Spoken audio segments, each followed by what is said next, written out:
Welcome. Hey there. Thank you so much for joining me. I am Derek Weselake, aka Wez. I am a concept artist and illustrator, mainly working in the film, game, and animation industries. And this is my first tutorial video.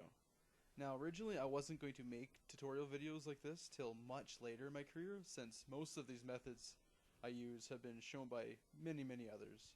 But I figured, just like how there are just a few different stories out there and retold in different voices, I think instruction can be retold in infinite ways. So no matter when you're reviewing this, be it in 1,000 years in the future even, I hope you get, something out of it.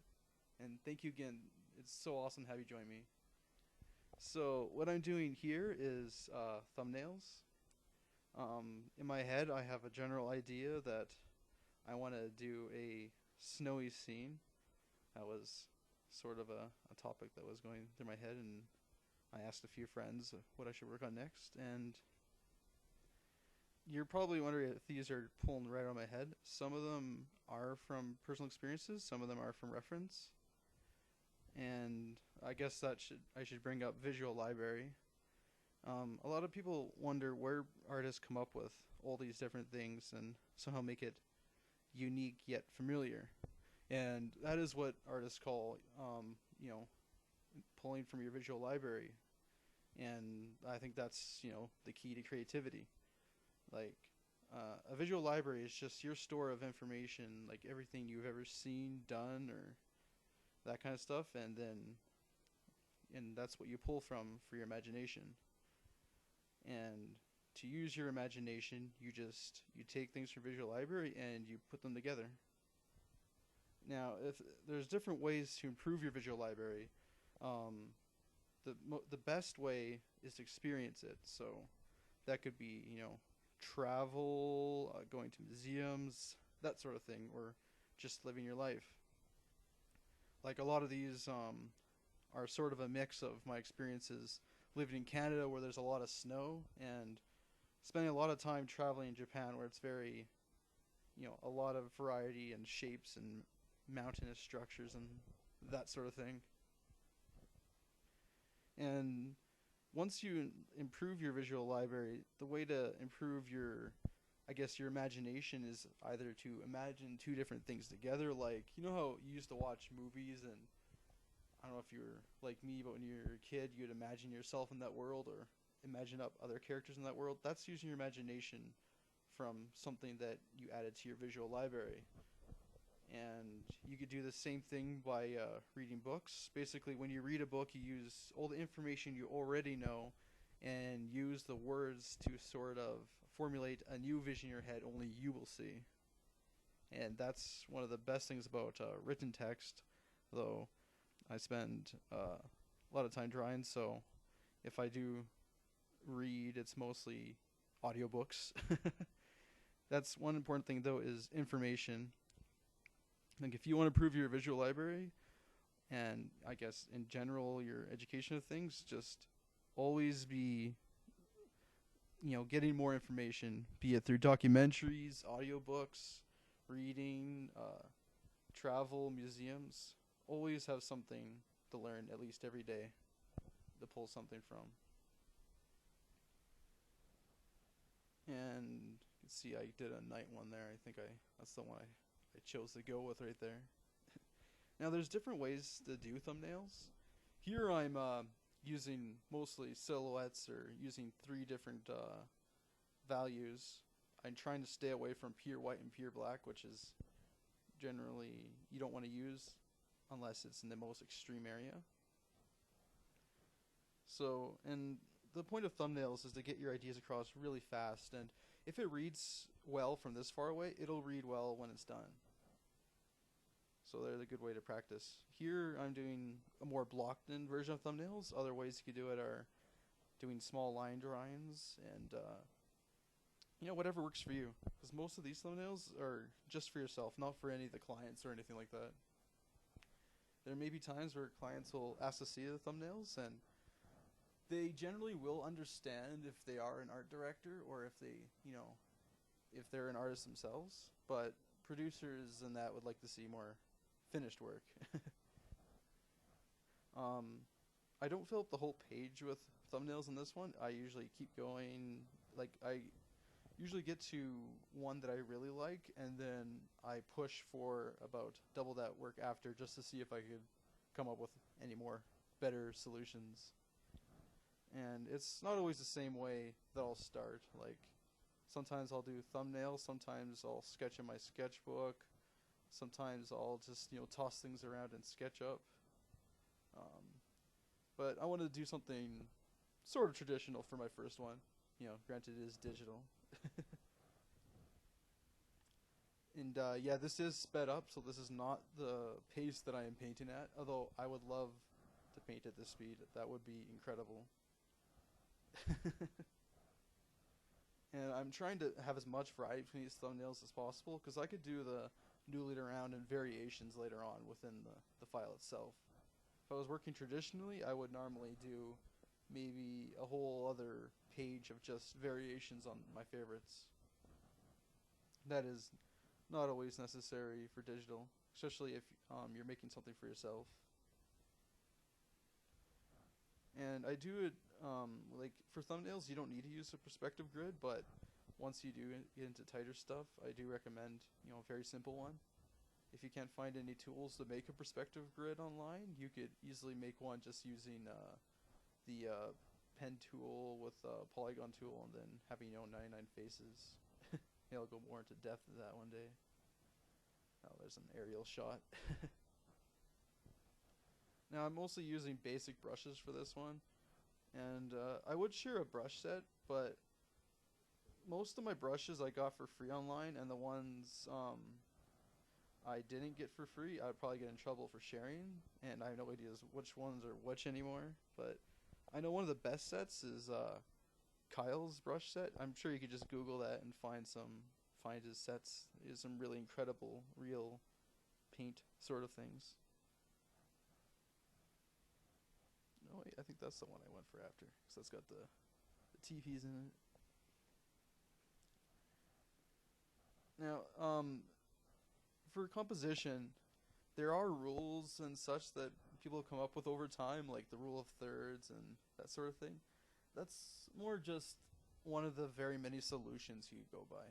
Like some people say not to have, like I think it was like Edgar Payne that said never to have your horizon line in the center, but that's bullshit. There's tons of ways that you can make that look good, especially if you're doing something like video game concept art where this could be played out as almost a first person. So yeah, just experiment. And I find one thing that always does help is contrast.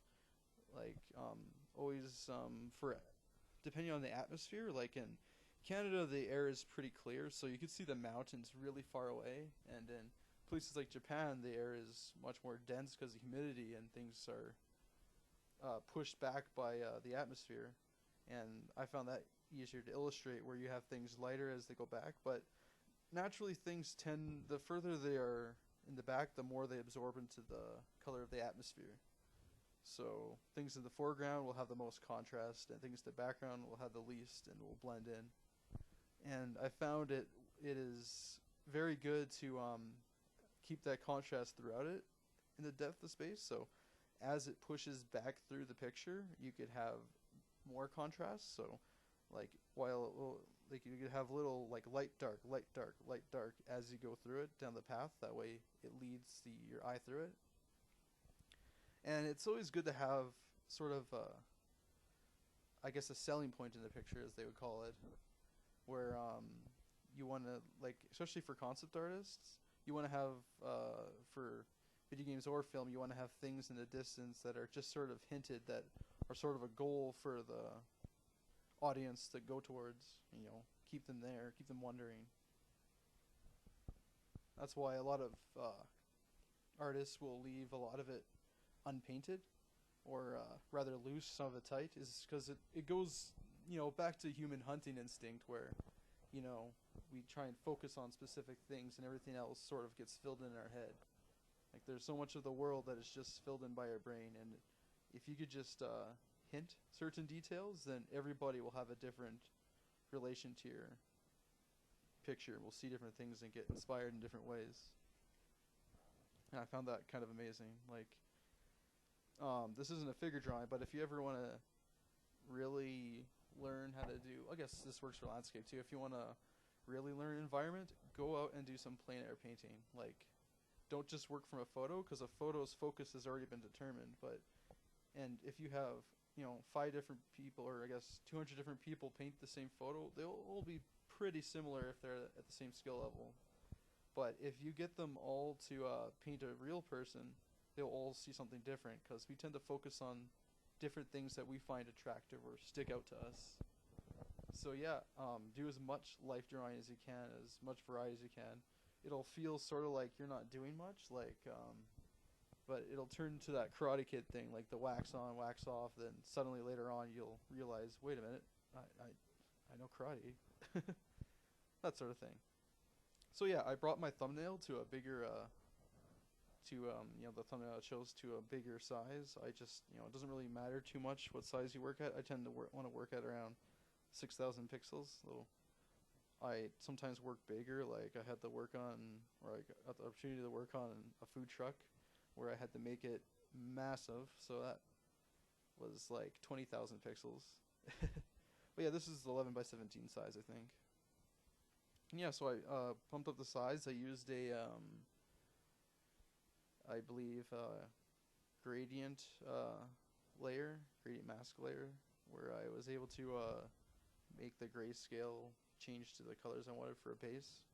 And here I'm just doing some outside concepts for the TPs in my picture. Though a lot of these I don't end up using. They're good to have in my head to see how they would work, even if for the little tiny structures in the back. And when I'm doing this, I have tons of references open, so I kind of have an idea of what I'm doing, like how it's all sewn together. And I play it safe for the first few designs, just so, because like they came to that solution obviously for a reason, but I wanted to see if I could come up with different solutions for housing, at least, even if they aren't more practical or anything, that if they stick out more or not. But I end up going more for a traditional approach in the end. This crazy tent, you can imagine, I guess, in the back, or this teepee, I guess.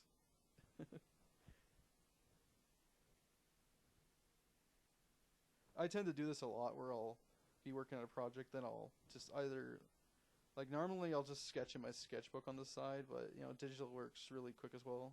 So whatever works.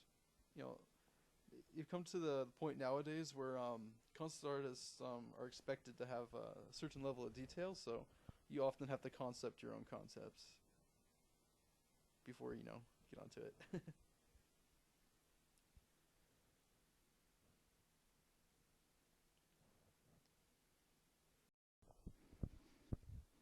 And here I'm just adding color in different ways. There are different ways to add color to a grayscale picture. Like I tend to do base or thumbnails in grayscale to start, just because no matter what colors you add, they'll generally look good as long as your composition looks good in black and white.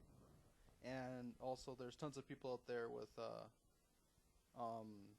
color deficiencies, and you want to make it look good to everybody in its most base state before you add color. And to add color, there's different ways to do that. You could do gradient maps like I did for this one. You could use color layers on top, soft light, color dodge. I use a mix of all those in this one. And you can see I'm trying to see if I can make more accessories for these TP-like things. Like, I'm not sure if I end up making any, but sometimes they'll have smokestacks outside of them that I thought was kind of cool.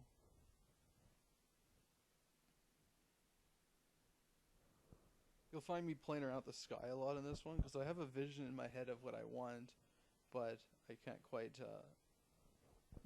make it as quiet as I want it to be and have lead your eye in. So I'll go back to the sky quite a few times. And don't worry about that. You're not supposed to have your idea right from the start. That's the fun part of it, is the painting speaks to you. Like, you can't see it at this speed, but sometimes I'll just be, just staring at the painting, thinking of what brushstroke to do next, which is, completely fine. Like, I think it was Craig Mullins that was talking about it recently, that if you if you're just like randomly noodling at the canvas, it's just called licking the canvas, and you're not doing any big decisions. And you see me trying another sky there. You know, that's not too bad, even though I don't end up using that one, but that looked pretty good. And yes, I do use a few photo textures in this one. It back in the day, it used to be frowned upon to use them, but if you use them responsibly and don't use them to dictate your picture, then it's fine. Like if it's just improving your idea, it's something that you would have done anyway, then go right ahead. And in thoughts about design, like I urge you to look up a lot of videos by James Paick or John Park. They're very good at designing, I find, for this kind of thing. And I think it was John Park that was telling me about the whole cake theory, where design things you go by, you know, you have a big object, like the big base of the cake, you have a medium object, the medium part of it, and then you have the little candles. So, and that kind of design theory goes into everything, even your phone. Like iPhones, if you look at it, they have a lot of repeating shapes of different sizes that, you know, they just flow into each other. And I think I was actually I read the whole Steve Jobs biography, and he came up with all these from Japanese gardens. And I spent 3 months in Japan just recently, and I could see exactly those design principles and many more out of their gardens. Like they're very simple and they flow into each other. And you can find all the design solutions just from those gardens. Like you'll find small areas that break into big ones, and you'll find all the shapes follow that cake theory from big medium shapes to small little details. And even that term wabi sabi, where they take something and make something out of it, that's also a great solution. Which means even a mess can look beautiful if you use it right, or something like, or as Bob Ross would say, it's a happy little accident. That's wabi sabi right there. It's another sky try. Not sure if that's the one I settle on because I change it quite a bit by the end. Yeah, for at some point in this picture, I can't see too far from. This is my first time ever seeing myself paint. But yeah, I lived near snow all my life, so I've noticed in a lot of illustration work that if you've never seen snow before and you just look at it from photos and videos, you'll see that the snow is generally, it seems pretty soft and not very wet or sparkly, but in real life it's always glimmering, sparkling, and shining. I found like the guys at Naughty Dog for like Uncharted 2, they got it right. They got the snow perfect. Same with the new Tomb Raider, Rise of the Tomb Raider. They both, like, video games have gotten snow right. And that's what I've been trying to emulate, like, putting a few sparkles here and there. And making skies at night, a lot of the time it will be pitch black, but either for illustration purposes or in the winter the sky is pretty bright at night. So I end up making this somewhat bright. This is more a fantasy picture, but there are some things that you can still apply to. I find a lot of new people ask me about if you're doing a night picture, how do you do the fading into the atmosphere thing?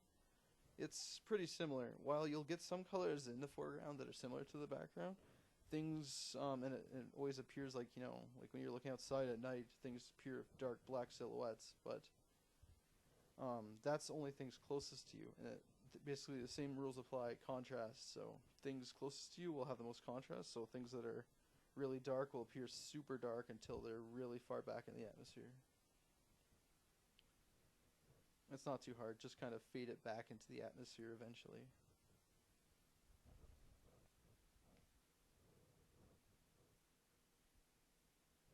I was going to have a figure in this picture at some point, but I tend to like to make a lot of my pictures as if they're first person, or it's you exploring it. But I may explore adding more figures and future stuff just to show people how it's done. This particular scene is from my own world I'm developing, a sort of cyberpunk adventure where you branch off into these own like separate worlds that go through.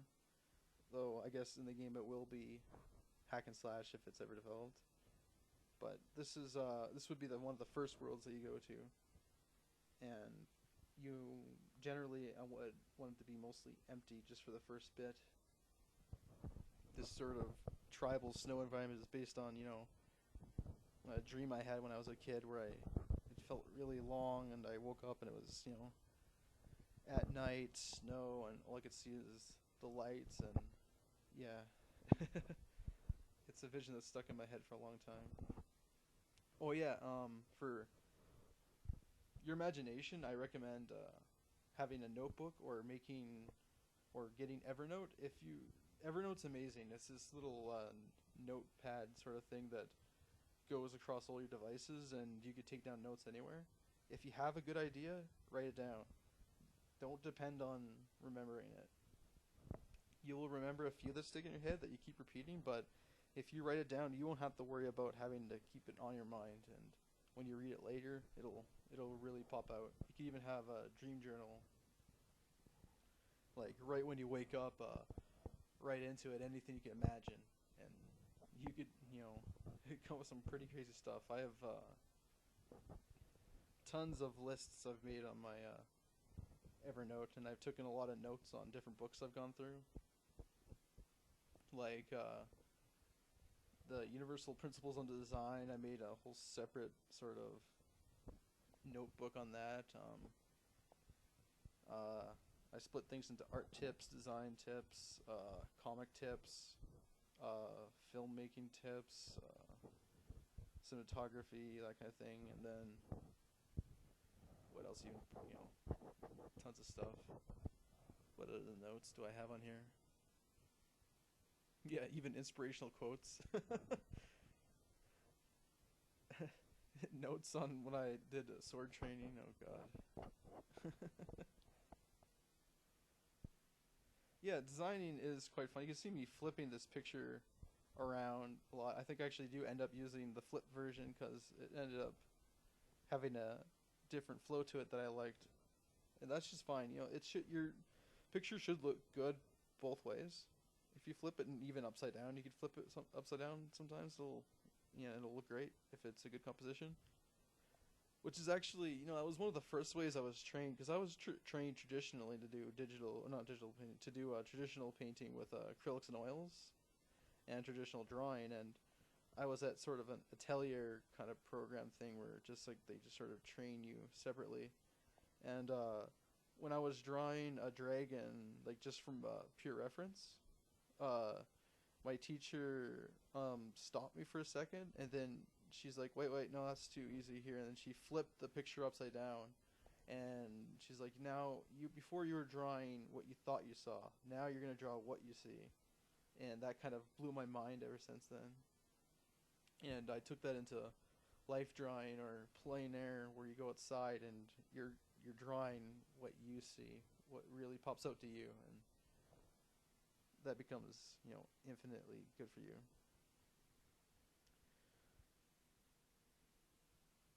And yeah, some of your visual library will come from entertainment and stuff. Like, we're all inspired from movies, video games, and that kind of thing, which I think is completely fine. And as long as you have a good discipline, then you'll be fine with it. Like, I do play video games a lot. Like, I will play 2 hours a day, and I don't play a lot of multiplayer games anymore just because they suck up your time. I tend to play a new game or something with a single player, something I could look at something and get into it, and within 2 hours, and observe all their designs and things that I enjoy. Because in the end, concept art is basically just your tastes, so it's what sticks out to you.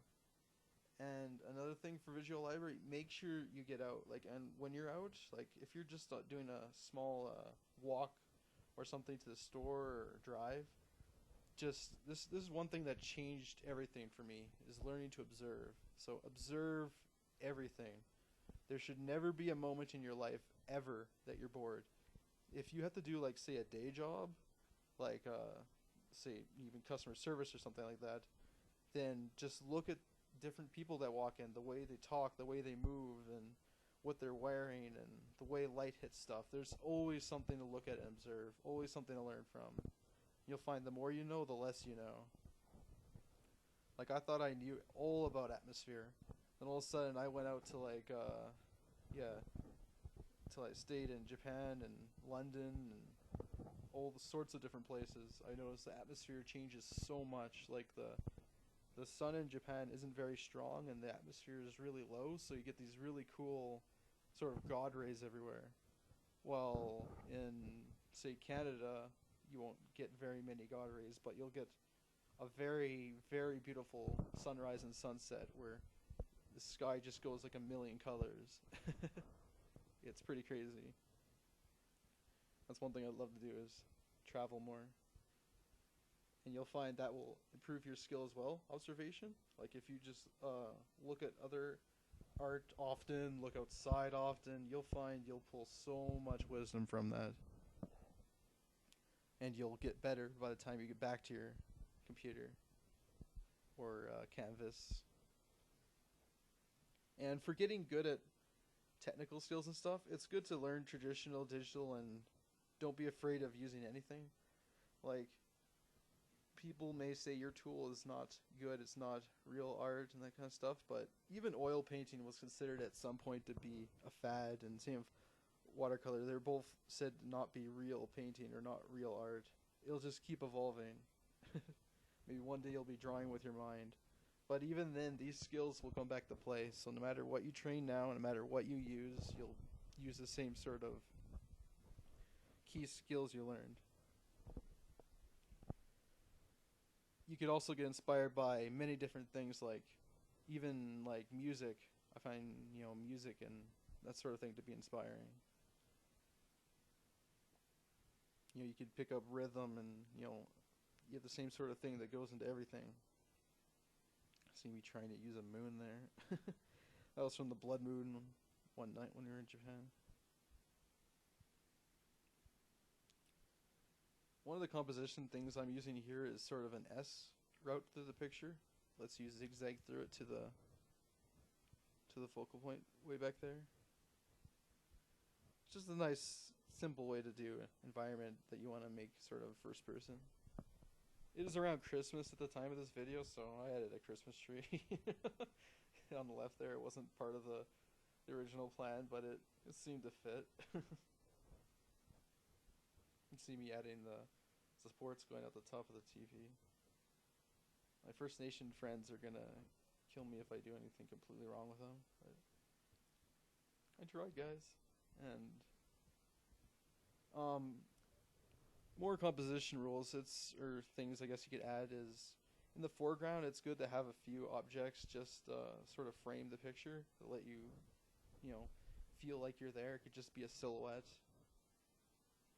It'll push you in. That's what I'm trying to do with those sticks. A general rule, even though this is very hilly, so I didn't use perspective grids, a general rule to go by for placing things apart is just to find the distance between different pillars is just go from the top and then cross between the middle of the second one, and where it hits the ground is where you put the next line, and then from there you could do like all the perspective rules. You can see from right there I'm just adding some lights from one of my travels, which I'm sure I'll probably make a few photos of there. Oh, I showed my references there for a second. I wasn't sure if I was going to make this a time lapse or not, so, but yeah, I use something called PureRef to put all my references up, because sometimes I'll have like thousands up. But it's this awesome application that you just put on your desktop, and you can just drag all your photos to and sketches and have them all laid out for you.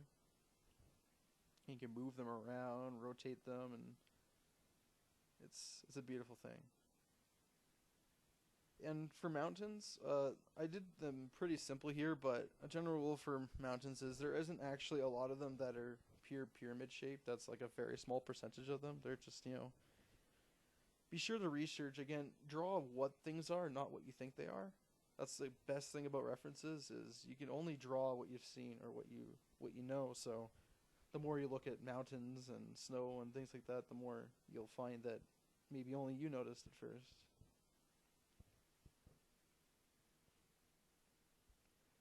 I find a lot in a lot of my paintings. I like to play with height, I guess. Like in my all my cityscapes, you tend to see them like they almost don't have a ground level. I don't know why I do that. I just really like high up places. Like when I go traveling, the first thing I do is try and find the highest, observation point. And then maybe that's why I like games like Assassin's Creed so much. To get that eagle vision out. Plus, it's good to get a layout of the city. I remember the first time I went to Japan, it felt like every train station was a different level in a video game. And then when I finally went up to like Tokyo Tower, and everything laid out, it was like mind blowing for me. I'm like, that connects to that, okay, yeah. And the same thing happened when I stayed mostly in Kyoto, but I went to Osaka a lot, and because once it all connected, it felt so good. And that feeling of finally getting everything also happens in art. Like you learn all these little tips here and there, and it may feel very frustrating, but one day it'll click. You'll observe everything, and you'll know exactly what you're doing, or you'll have a general idea of what you're going to be doing, and you'll be less afraid, and you'll be able to take more risks. Like this is playing it safe, but I'm probably going to do a video in a bit doing something pretty bizarre. I'll try doing for like the third video. The next one I'm going to be doing SketchUp and Keyshot and that sort of thing. But yeah, the more you draw pictures, the better you'll get at it. Obviously, practice makes perfect. There's two ways to get better. You could either do something you did before, and that just refines what you're doing. That makes you faster. And then there's experimenting. That's pushing your boundaries, getting further. That will take more time, but you'll get more mileage out of it. It's good to practice both. That way you have a clear understanding of what got you to what worked for you, and then you'll never stop growing. And that's one thing you should always be doing, and you should keep pushing that the older you get, is to keep trying to be more creative. You keep telling yourself that there's enough time, or like my way is good enough. No, there's going to be more and more ways. There could be a different way of painting tomorrow that blows this away, and I could I may drop the program entirely, but that doesn't matter. It all comes back to you in the end. Let's see me adjusting the picture here and there, moving stuff around. Using the clone stamps are pretty cool too, sometimes too. People just like to see the same thing repeated.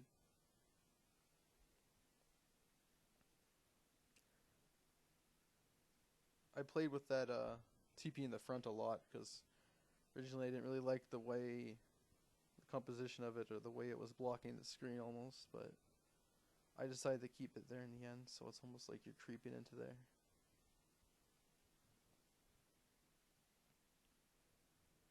It's good to add little bits of storytelling here and there. Like, at this point it's turned to some sort of, I forgot that name, Kindale or something, that one Thomas Kindale, the guy that does the fancy Christmas pictures. It's going to end up like that, but, it's good to add a lot of, as much storytelling as you can. See, I'm doing lots of color variety there. It's different variations on what I'm doing, just to see what works. See, I extended the mountain using transform tools. Like transform warp is amazing if you want to move stuff around.